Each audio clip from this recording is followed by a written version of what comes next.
कौन कौन से प्लेयर थे जो आपको लगता है कि फिक्सिंग में इन्वॉल्व थे? पकड़े जाते तो पूरी पाकिस्तान टीम की टीम बैन हो जाती। कोच और मैनेजर भी आपके ख्याल में इस सारे मामले में शामिल थे? हाँ जी, वकार यूनुस हो गया और ये सारे। उस वक्त की जो गवर्नमेंट थी वो भी फिक्सिंग में इन्वॉल्व थी। ये रहमान मलिक हो गया, जरदारी हो गया, सैयद यूसुफ रजा गिलानी जो वजीर आजम थे इंडिया पाकिस्तान के मैच में जो किया यूसुफ रजा गिलानी, ये तो लोगों को बेवकूफ़ बना रहे सारे। कौन कौन से प्लेयर थे जो आपको लगता है कि फिक्सिंग में इन्वॉल्व थे?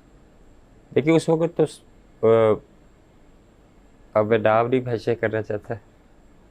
अब ये सिर्फ चले आप इतना बता दीजिए कि कितने लड़के आपके ख्याल में थे जो इतना इशारा मैं आपको दे देता हूँ कि अगर पकड़े जाते तो पूरी पाकिस्तान टीम की टीम बैन हो जाती, ओ हो सिवाय एक दो लड़कों। फिर तो मेरा ख्याल है पीछे रह ही कोई नहीं गया। एक तो आप थे या शायद आपके अलावा एक और। हाँ, एक दो और थे, उसके अलावा पूरी टीम ही बैन हो जाती। तो आपको लगता नहीं है कि इतनी क्रूशल टाइम के ऊपर, इतने सीरियस टाइम के ऊपर जब आप छोड़ के चले गए तो आपको बोर्ड को या मैनेजमेंट को ये सब कुछ बताना चाहिए था? नहीं, मैनेजमेंट खुद मिली हुई थी। अच्छा, मैनेजमेंट खुद मिली हुई थी। ये उमर अकबर साहब तीसरे वनडे में आए, मैच फंसा हुआ था अंदर, ये आप वीडियो रिलीज निकाल लें।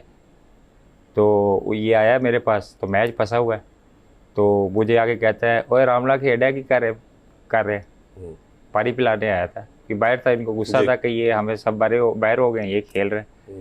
तो रजाक मेरे सामने था, मैं कहा पानी पे आते निकल चल। अच्छा, इसी तरह ये हल्फन में कह रहा हूँ, मैं कहा पानी पे आते निकल। अब वो जब पानी पिलाया वो गुस्से में चला गया, जाके वकार यूनुस को इसने शिकायत लगा दी कोच को। अच्छा, इसने अपनी बात नहीं पहली बताई जो इसने मुझे कहा, जो मैंने उस टाइम का कोच और मैनेजर भी आपके ख्याल में इस सारे मामले में शामिल थे? हाँ जी, वकार यूनुस हो गया और ये सारे, यावर सईद भी थे, यावर सईद सब चेंज हो गए थे, चेंज हो गए थे। हाँ, तो ये वकार यूनुस, साकिब जावेद थे, ये सारे आपको उसके बाद सारा चीज़ें पता चली गई होंगी कि और वकार यूनुस की भी हिस्ट्री आपको पता है, वो सारे जितनी गैमलिंग होती रही है वो उसमें इन्वॉल्व रहे। तो इसीलिए मुझे किसी पर ट्रस्ट नहीं था कि मैं किसी को बता सकूं। उस वक्त की जो गवर्नमेंट थी वो भी फिक्सिंग में इन्वॉल्व थी।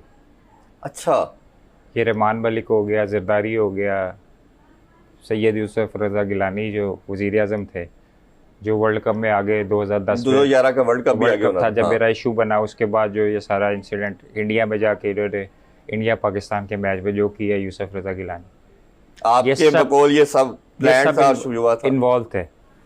ठीक है, तो ये सब जो था, जब मुझे पता था इन चीज़ों का कि ये सारे इन्वॉल्व है, क्योंकि इजाज़ भट्ट, पीपल्स पार्टी, बाकी सारे जितने थे वो पीपल्स पार्टी से उस वक्त जो गवर्नमेंट थी सारी, ये सारे इन्वॉल्व थे उस वक्त। अब जब सिटी को देखे ना, टोटली करप्ट आदमी था ये, जब क्रिकेट बोर्ड का ये चेयरमैन बना, उसने क्या हालत कर दी थी क्रिकेट की, और फिर कैसे उसको निकाला गया। जिधर भी वो जाता था वो अपने कमीशन के अलावा वो बात नहीं करता था, जो कॉन्ट्रैक्ट लेता था कमीशन के अलावा बात नहीं करता था वो।